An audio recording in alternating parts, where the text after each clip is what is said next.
Sandman é uma série ruim com histórias excelentes. Pois é, mas antes de você brigar comigo aqui nos comentários, assista esse vídeo até o final porque eu vou explicar 6 motivos pelos quais eu considerei Sandman como uma série ruim. Eu prometo que tem fundamento no que eu vou dizer e que talvez você vai concordar comigo em alguns pontos.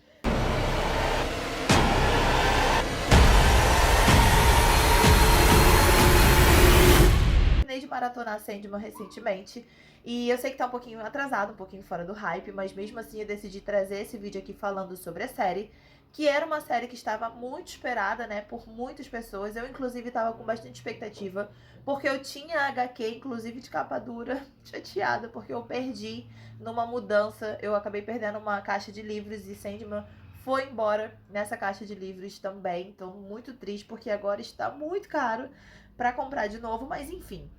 Primeiro eu quero deixar claro aqui nesse vídeo que eu não vou falar sobre as adaptações, sobre como, não necessariamente, né, sobre como isso foi feito, porque assim, eu já vi vídeos de outras pessoas, eu já li na internet, e eu conheço um pouco da história também, então eu sei que no quesito adaptação a gente não tem do que reclamar.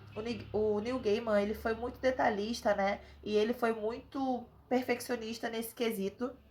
Então tem muita coisa que é a adaptação quase que literal, né, do que tá na HQ. Então sobre isso, de fato, a gente não precisa falar. Mas eu vou trazer aqui alguns pontos que fizeram com que a série ficasse um pouco confusa pra mim. E principalmente com que eu questionasse um pouco da qualidade dela. E aí, vamos lá? Your waking world is shaped by dreams. Olá, eu sou a Cami Santos e seja bem-vindo aqui a mais um vídeo do canal. No vídeo de hoje eu vou falar um pouco, né, sobre a polêmica série de Sandman, que agradou quase que a maioria dos espectadores, mas deixou aí alguns pontos, algumas coisas a desejar, que inclusive estão fazendo, né, as pessoas se questionarem sobre uma possível renovação ou não. Mas vamos lá. Bom, primeiro, eu preciso dizer que, de um modo geral, eu gostei da série. Não tem como não gostar da história, né? Principalmente para quem já leu a HQ, para quem conhece a história. Então, como eu já tinha conhecido há muito tempo atrás, eu já gostava, então era uma coisa que eu já sabia que eu ia gostar.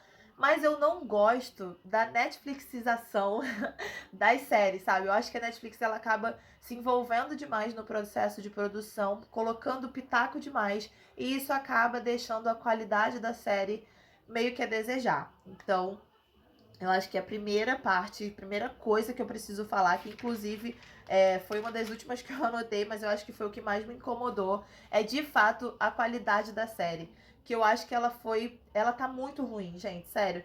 Eu sei que muitos de vocês gostaram das cenas escuras, mas elas estão muito ruins. Parece que toda a série foi gravada na câmera frontal de um celular de baixa qualidade. And which I must control.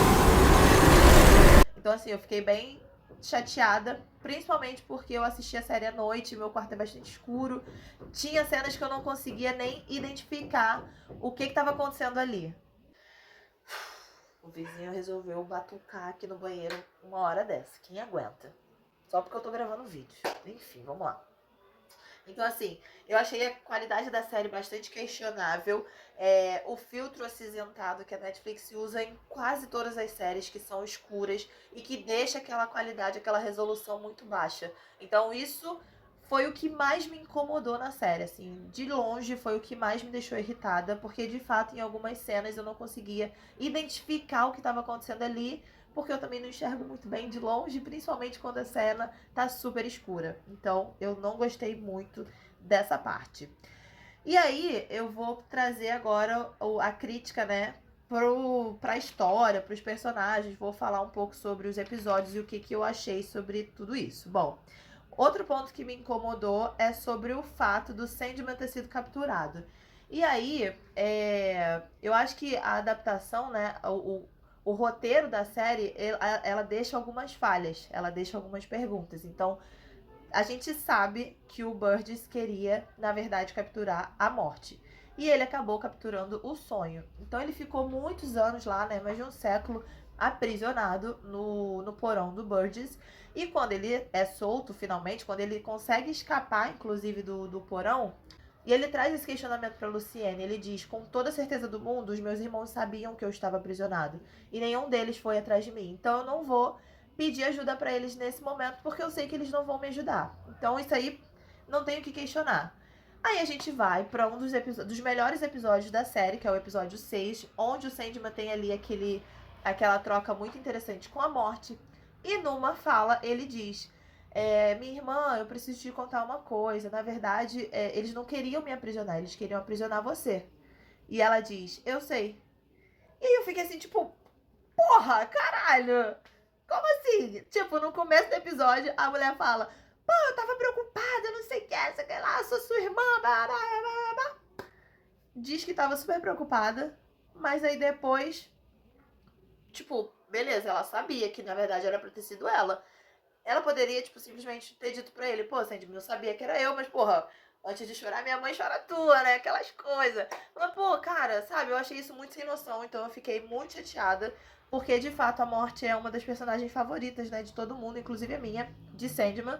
E eu achei que faltou uma construção maior nesse diálogo, né? Ela poderia ter dito pra ele: pô, eu não me meti por conta disso. Porque, inclusive, durante toda a série, o Sandman diz que eles não podem, os perpétuos não podem interferir nos assuntos dos humanos, no livre-arbítrio, no que eles decidem fazer. E aí, esse é um outro ponto que eu vou questionar um pouquinho mais à frente. Então, a morte poderia ter dito pra ele: pô, não me meti porque a gente não pode interferir, você sabe muito bem, no que na merda que os humanos fazem. A gente só aceita, já que nós somos servos. E aí, beleza. Pô, eu aceitaria essa explicação. Mas, tipo assim, eu sei. Então, tipo, foda-se, Sandman. Foda-se que você tava lá, preso, aprisionado, 100 anos. Eu não tô nem aí, porque eu tava aqui vivendo minha vida, fazendo meu trabalho. Mas, ó, eu tava preocupado contigo, hein? Confia, fonte confia. Então, assim, eu fiquei muito irritada com isso. Não gostei, achei que foi mal construído esse diálogo. Porque fica essa contradição. E aí, falando em contradição, a série basicamente é pautada em contradição. Então, esse é um ponto que eu não gostei. Agora, falando de novo sobre a não interferência na vida dos humanos, a gente tem um outro ponto, né, que é justamente o contrário disso, que é justamente o Sandman e a morte interferindo na vida de um humano enfim, nossa, interferindo na vida de um humano. Então a gente tem também no episódio 6 a morte dizendo pro Sandman, enfim, fazer amigos, interagir com os humanos, melhorar, né, a forma como ele lida com os humanos. E aí eles estão numa taberna, sei lá como é que fala. Eles estão numa taberna e eles ouvem um homem, o Rob, falar super arrogante de que, porra, a morte é pros fracos, eu nunca vou morrer, ele é o fodão, como se ele fosse imortal. E aí eles têm a brilhante ideia de transformar o cara em imortal. Ou seja, caralho, tipo, porra, você acabou de falar que você não pode interferir nos assuntos dos humanos e aí você bota um cara imortal? E aí eu achei muito ruim isso também, achei muito contraditório. Achei que faltou contexto. Fiquei esperando chegar o momento em que ele ia dizer: eu não aguento mais viver, não sei o quê. E não chegou esse momento. Ele continuou, tipo, muito apaixonado pela vida, mesmo em momentos em que ele tava ali vivendo dificuldades. E eu não sei se eu gostei muito disso, mas achei esse episódio completamente contraditório. Então, Jeová, difícil, né? É uma bateção de martelo o dia todo nessa casa. Então eu fiquei muito chateada, porque eu achei que, de novo, faltou ali contexto, faltou sabe, explorar mais aquela situação de tipo, pô, eu não posso interferir nos humanos, mas por que eu tô interferindo nesse daqui? Porque meu ego foi ferido? Tipo, essa foi a sensação que eu fiquei. Então, não gostei muito. Principalmente porque tem um ano que o Sandman vai visitar o Rob e ele simplesmente caga pro cara. O cara tá lá, tipo, pô, a rainha dormiu na minha casa, eu tô rico, milionário, tive um filho, blá, blá, contando todas as vitórias do cara. E o Sandman simplesmente, tipo, oi, Shakespeare, não sei o que, você quer ser um dramaturgo? E aí ficou completamente fora de contexto aquela história. Tem na HQ, né, uma parte que o Shakespeare, ele acaba apresentando, acho que uma série pros perpétuos, no sonhar, alguma coisa assim, eu não lembro exatamente o que, mas achei que ficou também ali meio fora de contexto, ficou meio confuso, a gente não consegue, porque ele fala com um jovem dramaturgo que queria ser excelente, só que ele não fala exatamente que aquele cara é o Shakespeare. Só depois, lá na frente, alguns episódios depois, ele diz: ah, aquele tal de Will, Shakespeare, não sei o quê. Aí ele retoma, assim, né? Faz menção de novo a esse cara. E aí fica confuso, tipo, será que era aquele cara da taberna mesmo ou era outro cara? Então, isso também faltou contexto. Faltou aprofundamento. Eu acho que essa é a palavra. Acho que eu descobri qual é a palavra que torna Sandman ruim. Faltou aprofundamento. Nos primeiros episódios, né, nos primeiros 6 episódios, a gente tem ali como se cada episódio fosse uma história fechada. Então a gente tem a parte do Sandman sendo capturado, que são ali nos 2 primeiros episódios. A gente tem ele indo atrás dos acessórios dele, né, que foi roubado e etc. E aí a gente tem o depois do desenvolvimento ali do final do Corinthians com a Rose, a história. Então são várias historinhas numa história só, numa história grandona, porque também o Corinthians aparece logo no início. Então, assim, faltou aprofundamento, entendeu? Eles focaram muito em trazer diversas adaptações, porque também, se eu não me engano, o Sandman adaptou os 16 primeiros volumes da HQ. Então, eles focaram muito em trazer variedade de histórias, mas faltou aprofundamento nas histórias que eles estavam apresentando. He's out there looking for me, isn't he? Can you imagine the damage he could do? E aí, falando de novo sobre contradições, eu acho que o Sandman ele é muito arrogante e ele é muito contraditório. Isso me irritou muito. Eu não gosto de personagem arrogante. Não é todo mundo que é um Damon Salvatore da vida que a gente gosta. Então, assim, aquela cara dele de tipo... ai, sério, não gostei. E aí, tem essa contradição também, que o Sandman ele passa a série inteira dizendo: ah, eu sou servo dos humanos, eu sou servo, não sei o quê, eu tô aqui pra servir, os perpétuos vão servir os humanos. Mas ele fala pra Luciene: olha só, minha filha, você tá pensando o quê, caralho? Quem manda nessa porra aqui sou eu, então você volta lá pro fundo da biblioteca, que quem manda nesse caralho aqui sou eu. Eu fiquei tipo, porra, cara, sério, eu fiquei com muita raiva. Muita raiva. Não gostei de jeito nenhum do jeito que ele falou com a Gold, com a Luciene. Do jeito que ele trata o Matthew logo no início da série, ele sempre fala, né? Ah, eu não preciso de ninguém, eu sou o senhor dos sonhos, eu sou o sonho, o perpétuo, não sei o quê. Foda-se, ninguém liga pra você. No final ninguém liga, todo mundo foi embora porque você é um otário. Então, assim, não gosto dessa personalidade conflitante dele. Não convence e é bastante irritante. Então, não curti. E aí, deixa eu ver mais o que eu anotei aqui. Muitas coisas, ou seja, várias críticas sobre a série. Outra questão que me incomodou muito foi a pouca conexão que eu senti, assim, com os atores, com os personagens, no caso. Então, assim, o sonho, o cara mal mexe a boca pra poder falar, a gente nem sabe o que ele... A gente só sabe que ele tá falando porque ele sai no som. A mesma expressão o filme inteiro. E a Rose é a mesma coisa. Pô, a menina passa por várias paradas. A menina descobre que é o vórtice, que ela pode destruir o sonhar, que ela pode simplesmente acabar com a humanidade toda. E ela tá tipo... sabe, com aquela cara de tipo... ai, meu Deus. Filha, amada, chora. Bota um colírio nesse olho pra chorar, pelo menos. Então eu senti muita falta de conexão com os personagens, com os atores. Não me passou emoção, não me passou verdade.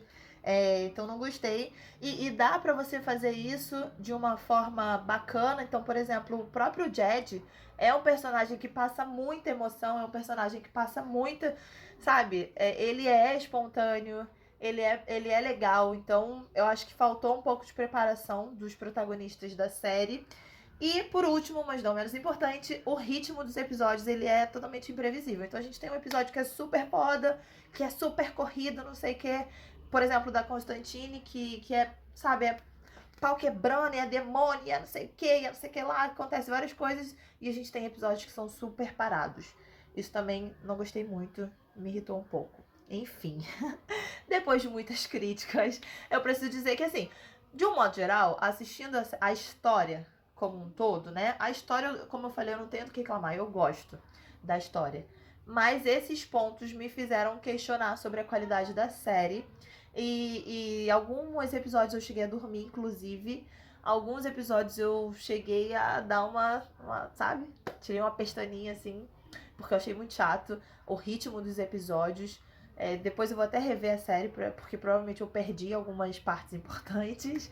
Mas eu acho que é isso, assim, de um modo geral, lembrando, não tô falando mal da história, Sandman é perfeito, é muito boa a história, inclusive traz vários questionamentos super importantes que a gente precisa se fazer todos os dias. Eu tô questionando aqui a qualidade do desenvolvimento e a produção da Netflix, que eu acho que às vezes acaba deixando a desejar nesse sentido. E aí, é engraçado porque o Twitter todo quebrou o pau em She-Hulk, que era uma série que estava vindo com CGI bem ridículo nos trailers, e simplesmente o primeiro capítulo foi perfeito. O CGI de She-Hulk é aceitável, né, dentro do que é possível ser aceitável para 2 monstros verdes gigantes. Mas Sandman, a qualidade é muito ruim. Sério, é muito ruim você ver uma série que você não consegue identificar o corpo, a imagem, os objetos. Então, de novo, reforçando que eu estou questionando aqui a qualidade e o desenvolvimento da produção de acordo com a Netflix, que me falta aprofundamento. Eles ficam tão preocupados em fazer coisas novas o tempo todo e ficam tão preocupados em algoritmo, sabe? Tipo assim, vamos lançar logo essa porra pra ver se bomba, sabe, se viraliza. Vamos ver qual vai entrar no top 10 mundial no primeiro dia, tipo, qual recorde a gente vai bater até meia-noite. E eles esquecem de trazer uma qualidade de roteiro, de atores e de desenvolvimento mesmo da série, desenvolvimento técnico, entre outras coisas. Então é isso, espero que você tenha gostado do vídeo. Por favor, seja gentil nos comentários. Um beijo e até o próximo.